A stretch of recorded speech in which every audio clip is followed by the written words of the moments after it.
Have you ever wondered why two separate islands share the same flag? Today we're exploring how St. Kitts and Nevis became one united country. St. Kitts and Nevis are two distinct islands located in the Caribbean Sea just north of South America. They have a combined area of about 261 square kilometers.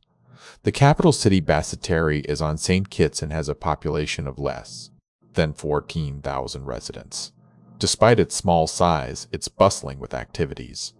St. Kitts is more touristy due to its large cruise ship port and a waterfront shopping mall that caters to thousands of daily visitors during the tourism season.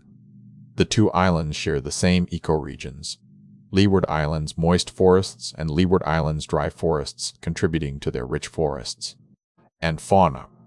St. Kitts and Nevis became independent from the UK in 1983 as a federation, governed by a single parliament located on St. Kitts.